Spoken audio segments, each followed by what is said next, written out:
Smelly Ellie was in a predicament. She was in a town called Hillcrest, and this place had infected out the yin-yang. So after slicing up a few, Ellie hopped over the fence to a quiet house, or so we thought. Now this dude was ugly, so we had to take him out extra quick and steal his bow. We had a practice shot in, and we were on point, but it was time to move. We hopped yet another fence, and the Hillcrest Mafia was there. Damn. Time to get some more practice shots in. We shot Buddy the dog, because surely the dog would smell Smelly Ellie. He did. We took out his owner real quick as well, shot his friend, then got up close and personal. He did too. Another dog smelled Smelly Ellie, but didn't last long. Somebody was trying to slice Ellie down. They got crowbarred. More of the Hillcrest Mafia was coming in though. We had to move. We sprinted towards a house, hopped out a window, and then over a fence. Damn. We took cover and tried to heal up, so we crafted some med kits. Somebody tried to hit us in the back of the head with a bat. Oh hell no. We had to slice and dice her up and take her back. She did. We slipped through the house barely missing a shot, and then up the stairs. Here we had enough time to bandage up, and then we hopped out the window again. Got surprised by one of the Hillcrest Mafia members, so we threw a bottle at him, then knocked him upside the head. We continued on, going to bat and slicing some poor folk, but we had to move. There was too many people in the area, and these dogs could smell Smelly Ellie from a mile away. We need a shower. We went to the upstairs of one of the houses, finished off one of the bodyguards. One was even hiding, trying to ambush us from the bed. Oh hell no. We played peekaboo, then slid down the hill, out a window, and over a brick wall. We got bombarded by smoke bombs, and somebody tried to chop us down with some axes. That ain't gonna happen. Not today. We got up to the top floor of the house, and somebody thought they were slick. Nope. Then our man Jesse came, trying to riz Ellie up. The hell? Abby was bricked up and ready to fight. This dude was trying to hurt Lev, and Abby couldn't have that. It was time to take him out. He swung, missed, but swung again and hit Abby. Oh, he got the two-piece combo. This time we dodged that two-piece combo and then hit it with a slice. Dodged a grab and sliced him up. He was looking like a pineapple. This time he had a three-piece combo, but so did we.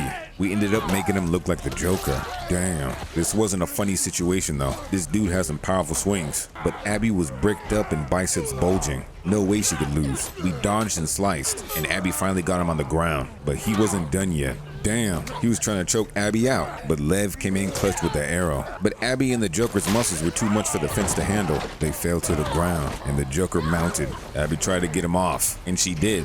Wait, hold on. Wrong ending. Let's restart. Abby went for the arrow, broke it off, and then tried to stab him, but he was too strong. Damn. He went in for the mouth grab though, and then snuck in that arrow attack. That was close, Abby. It was time to leave though. This place was a war zone. So Abby and Lev fled under the bridges, wading their way through the water until they finally found a boat. The battlefield in the background was burning, but Abby and Lev made it out for now. Abigail and Aang were off. They made it to the aquarium finally, and Abby was looking for her friends. She bust open the door, and her beloved dog was dead. Who could have done such a thing? Abby picked up the pipe, ready to pipe somebody up. Hopefully Owen and company were safe. Abby had to find out. We found a door with blood seeping below it. Damn. Abby entered, and her nightmare came true. Her friends were dead. Damn. Abby couldn't handle it. She fell to the ground and let it out. But Aang found a map on the floor, and now Abby had a guide to find whoever killed her friends. Abby traced the path back and found the theater. The front door was locked, but Abby's resourceful. She boosts Aang up the ladder and then was able to sneak in a side window. She found evidence. She knew she was in the right place. Abby snuck down the stairs and told Tommy to stick it up.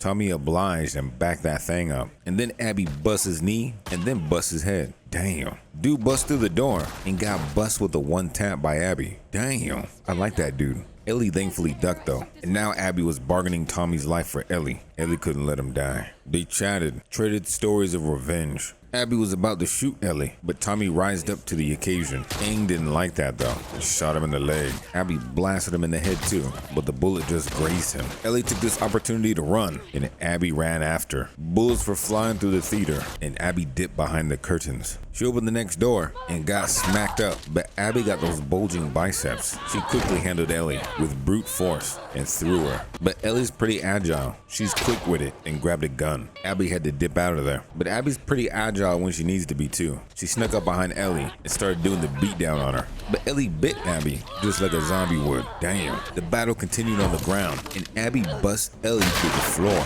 Damn. They both landed on the gap, and this time Ellie had a shotgun. Oh, I was supposed to move. Hold on. Abby evaded that shotgun blast and was able to get the jump on Ellie by throwing a bottle at her. She came in with some punches and Ellie could not handle it. Abby was just too strong. Abby's bricked up and was choking the lights out of Ellie, but Ellie hit it with that quick knife attack. Abby replied with a headbutt and a hook to the face. Ellie was bleeding out the yin-yang. Damn, this fight was intense. Ellie was out of sight again, but Abby was a trained soldier. She got in close again and beat the bricks off of Ellie, broke her arm, and then pummeled her. Damn, Abby was not holding back. Dina came in though, like a crazy woman, slicing and dicing, but Abby had backup as well. Aang shot her in the back, and Abby was Hulk smashing Dina. Oh my god. Abby was about to slit something, but Ellie revealed her pregnancy. Aang single-handedly stopped Abby with one word, and Abby backed down. Damn. Time fast forwarded, and Abby was in a new house with JJ, Dina's baby. This was a nice house. Quaint, bright, aromatic, and it was situated on a beautiful farm. There was a beautiful lady doing the dishes, and Ellie went to go riz her up. Damn, they got the dance moves too. Ellie went outside, and the sunset was beautiful, but we had to go and find JJ's toy, which was on the tractor. But the tractor was a relaxing place to sit, taking the breeze, and just live in the moment for a while. Ellie made her way back to the house though, and tried to riz Dina up again, but Dina wasn't having it. Damn. We had some playtime with the baby lamb, and then it was time to wrangle these sheep up. So Ellie got the sheep in the barn, closed the gate, and then while trying to get baby lamb in, Ellie remembered Joel was golfing. She was having those flashbacks. Would Joel come back from golfing, or would he stay there forever? It started getting very windy, and all Ellie could think about was Joel's golfing accident.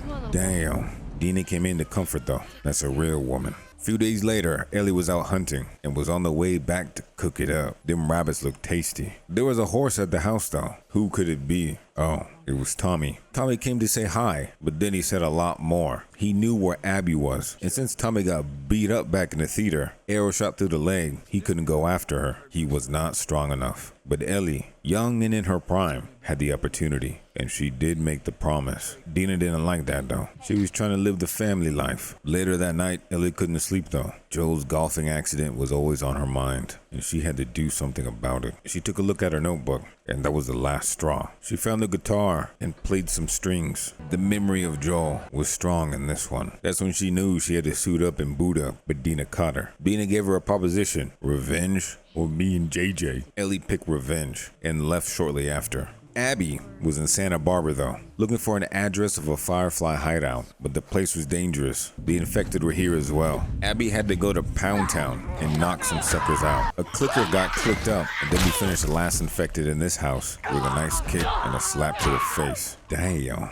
Abby searched around for supplies, but this wasn't the address they needed. They needed to search around the neighborhood. So Abby and Aang spent hours trying to look for this address. When they finally did, Abby lifted the garage and dived into the house. They both looked around for a bit, verified that this was the correct address, but they couldn't seem to find what they were looking for. It had to be hidden. The backyard was clear, nothing but a few supplies in the shed. But Aang noticed some scratch marks on the floor. There had to be something behind this bookshelf. So Abby used her bulging biceps and pushed it out the way. And what they found was an underground bunker, a place that looked like it used to be a hideout. Abby was able to power it on and make contact with somebody who said they were Fireflies. They verified Abby said who she was, and now they had a new location to find. Abby was excited. It was time to rejoin the team. So Abby and Aang made their way out. They went back up the stairs of the basement and then back out the garage. Abby was jumped immediately, got hit with a bat a couple times, and then body slammed on the floor. Damn! Abby's bulging biceps couldn't help her now. She was about to get smashed with the bat, but Aang hit Batman with the bow and arrow. That's when Aang got socked up. He ate the garage and fell to the floor. Then Abby was subdued. They tied Abby and Aang up and took them away. Later though, Ellie followed the coordinates Tommy had gave her. She took the boat Owen rizzed Abby up on and found her way to Santa Barbara. It was time to get that revenge. We walked away across the beach and up the cliffs until we stumbled upon a somewhat residential area. We were at Mesa Bluff Park. Looks like it'd be a pretty cool place IRL to live. This place was crawling with infected though. Abby went into sneak mode,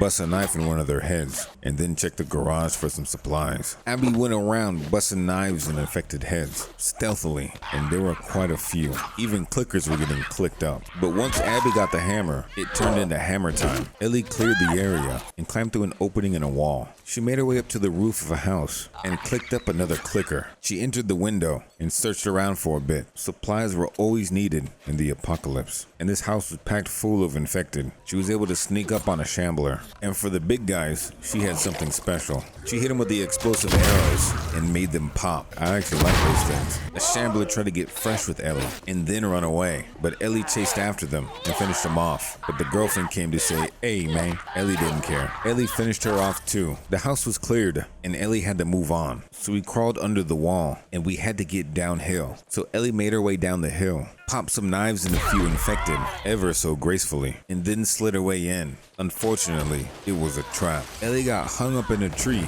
and during the swing, she got stabbed pretty deep. Damn, she even dropped her knife. Damn, Ellie was in a bad situation. She passed out for a bit, and when she woke up, her captors made an appearance. It was the same dudes that caught Abby, but these guys made a mistake with Ellie. Ellie started laughing at a guy because he was afraid of the clicker, and this dude wasn't having it. He threatened to let the clicker bite Ellie. Ellie didn't care. He thrust him into the clicker, and he got bit up. Ellie then went commando and shot his friend in the knee. Jeez. Ellie got the information she needed from this man, and then blasted him back to the past. Ellie bandaged up a bit and ran back into hostile humans. Damn. She had to take him out though. Ellie hit a few precise shots with her new weapon and even had to take out a cute cuddly dog. My bad, man. Ellie made her way deeper inside the town, and there were more enemies to take out. Ellie hit it with a quick slice and dice, blended in with the grass, and then snuck behind this guy with the helmet. He dead. Ellie did the commando cha-cha slide and sliced up Morgan Freeman, and then Buddy the dog came and attacked.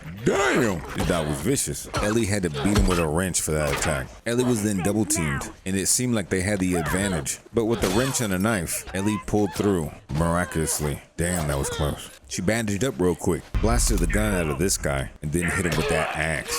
Ellie gazed upon the encampment, and we found an opening in the corner of a fence. We found a potential opportunity and let loose one of the infected. This created some chaos, and Ellie snuck in, taking out a few until she was caught. But Ellie was a sharpshooter. Ellie made her way deeper into this place, and she sliced up her next victim. She moved stealthily through the encampment and ended up letting two clickers go run amok. This was the perfect opportunity for Ellie to escape. Ellie made her way out, slicing and dicing people up that tried to challenge her, and these guys were relentless. They had a whole army behind these walls, and they were all trying to take out Smelly Ellie. Ellie made her way through though and found a prison, but she was interrupted by the guard. It was a fight not to die now, and she had the bat on Ellie's throat, but Ellie had her thumb in her eye. Damn. She kicked the guard off, and the prisoners grabbed her bat and choked her out. That's intense. The prisoners armed up now, and these prisoners told Ellie where Abby was. It was time for the final showdown. Ellie made her way to the pillars and found Abby strapped up. Ellie cut her down and was ready to fight, but Abby wasn't having any of it. She released Aang and started walking towards the boat. Ellie followed. Ellie was beat up and she put her bag on the boat. Maybe she should leave, but Ellie kept remembering Joel's golfing accident. She couldn't let it go. She told Abby it's time, and Abby said hell nah. So Ellie grabbed her by the hair and threw her in the water, even kicked her in the ribs, but Abby still wasn't fighting. She told Abby to fight, or Aang gets it. Now Abby was ready to rumble, and they did rumble. These women were fighting to the death. Abby was getting sliced up, and Ellie was getting beat pretty bad too. Abby even bit off Ellie's fingers. Damn. But even after that, in the end, Ellie couldn't finish the job. Angel Joel came to say hi, and Ellie stopped. Abby left, and it was time for Ellie to leave too. Damn, what a sad ending. But it gets even sadder. 8-Finger Ellie went back to the farm, possibly hoping to see Dina and JJ once again. But this time around, the farm had a gloomier look. It was dead and run down, and the house was empty. All that was left were a few of Ellie's things and her guitar. She played the guitar again, missing some key strings because she was missing some key fingers. And then she sat there, asking herself, did I make the right decision? I don't know. You tell me.